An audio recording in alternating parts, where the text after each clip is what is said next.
Oke, hari ini kita bakal ngebahas salah satu petualangan Tintin yang paling ikonik, Danau Hiu. Ini tuh lebih dari sekedar cerita detektif biasa loh. Ini soal pertarungan antara penemuan jenius dan kejahatan yang ingin memalsukan kenyataan itu sendiri. Biasanya nih, konspirasi besar itu selalu dimulai dari hal yang kelihatannya kecil kan? Nah, cerita kita ini dimulainya bukan dari Tintin, tapi justru dari sebuah pencurian di tengah malam, sebuah aksi yang ternyata jadi benang merah dari skema global yang jauh lebih besar. Jadi yang dicuri itu bukan cuma mutiaranya, tapi bisa dibilang orisinalitasnya itu sendiri.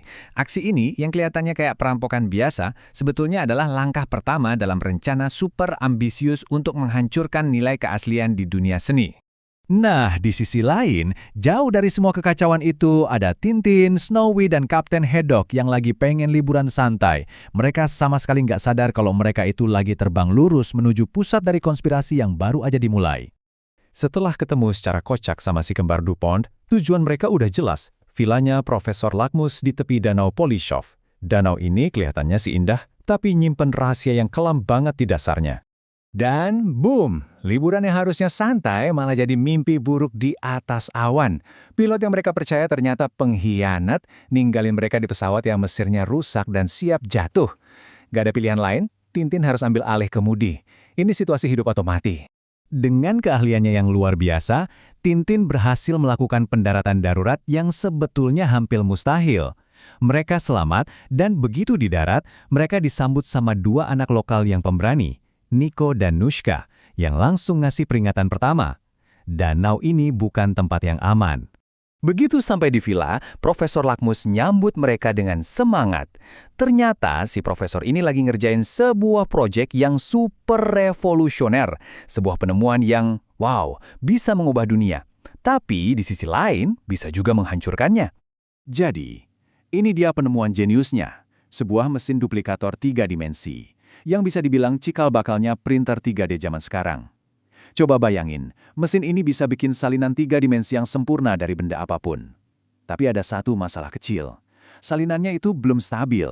Dan kelemahan kecil ini nantinya bakal jadi kunci penting banget. Nah, disinilah insting detektif Tintin mulai jalan.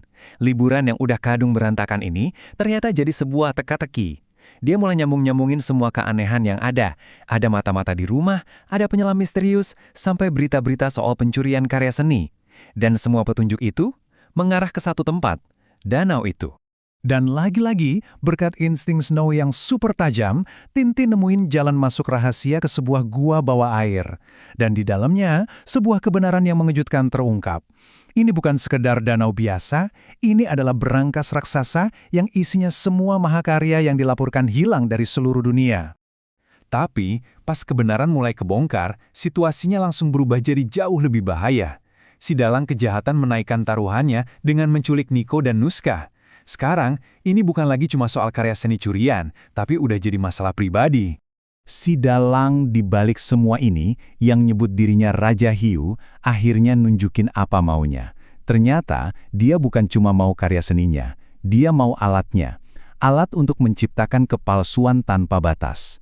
Mesin duplikatornya Profesor Lakmus.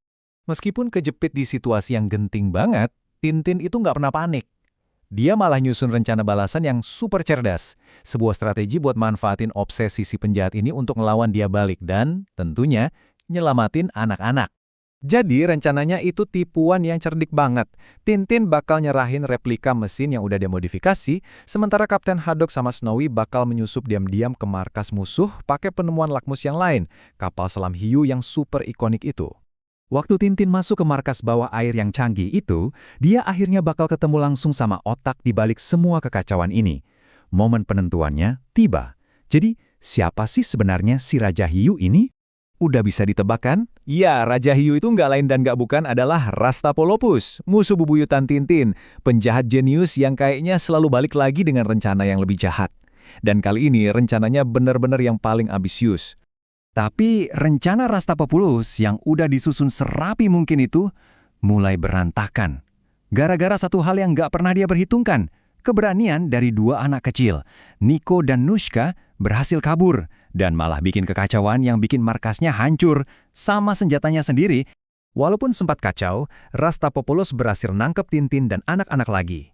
Dan di momen inilah, dengan sombongnya, dia ngebongkar tujuan akhir dari semua rencana jahatnya. Jadi tujuan dia tuh bukan cuma nyuri. Wah, itu terlalu simpel buat dia. Dia mau pakai mesinnya Lakmus buat bikin ribuan salinan sempurna, membanjiri pasar seni, dan pada akhirnya ngehancurin konsep keaslian itu sendiri. Ini kejahatan yang levelnya udah di atas sekedar materi. Dengan pedenya, Rastapopoulos langsung nyobain mesin duplikator yang dia pikir asli itu.